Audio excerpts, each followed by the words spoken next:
So when we do a retro review, we usually talk about more obscure games, the kind you'd probably overlook even back when they were first released. We normally end up focusing on Sega's 8-bit consoles, but this time we're stepping it up to the Genesis and taking a look at one of the most iconic Sonic spin-offs in the entire series, Sonic Spinball. This game was developed by Sega Technical Institute. You probably know them from games like Kid Chameleon and Comix Zone. It was released in all regions in late 1993, and it's become available for nearly every major gaming console since Dreamcast. It's also only the second Sonic spin-off ever, beating Mean Bean Machine to market by a few weeks and coming a few years after that thing. The concept is simple enough. Sonic gets trapped inside Eggman's Vego Fortress, a huge mechanical base that's somehow powered by a volcano? I don't know. Anyway, in order to get out, you have to collect a lot of Chaos Emeralds and navigate the base's pinball defense system. It's contrived and it's silly, but it's an excuse to curl Sonic up and whack him around, so really it doesn't matter that much. Besides, I don't need Oscar-caliber drama in my Genesis games, so I'll let it slide. Once you start playing, you'll find Spinball to be a fairly standard mascot pinball game. You bounce around the level and slam into all sorts of things: switches, enemies, level gimmicks, etc. After collecting all the Chaos Emeralds in a given stage, you bash against a boss until it explodes, and you get to play a cute bonus stage. Rinse and repeat until you win or you die.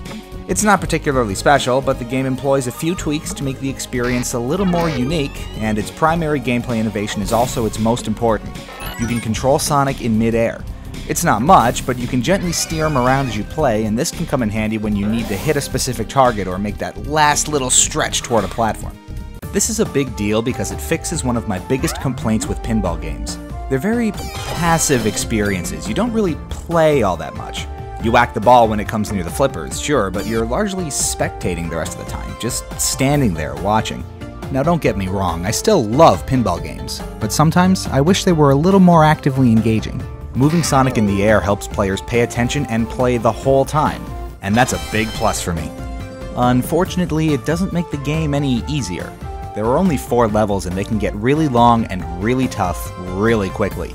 Each stage can last upwards of 15, 20, 30 minutes, even longer if you're lost or really bad at it. Now this wouldn't be too big a deal if there was a built-in save feature, but there's not. So nothing gets saved if you die near the end of the game or you get bored and turn it off.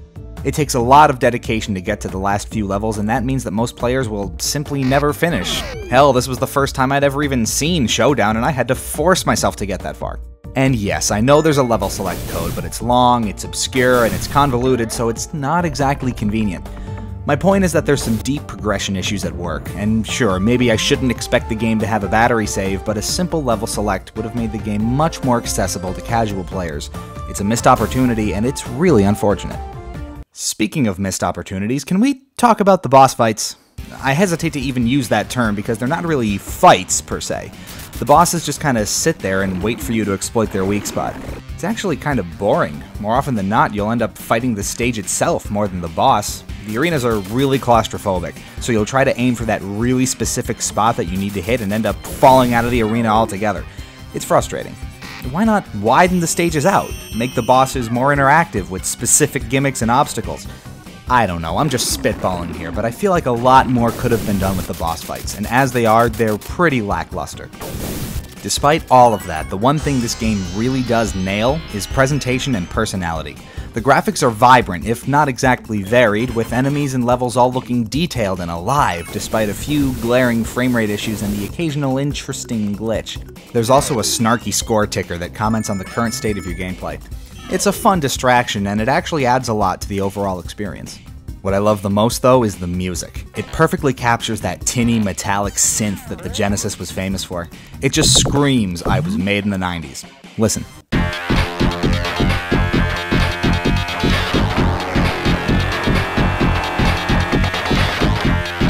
The soundtrack is great, except for the options menu. That track is terrible. The songs can get really repetitive since the levels are so long, so you may be tempted to mute the TV at some point, but other than that, it's fine.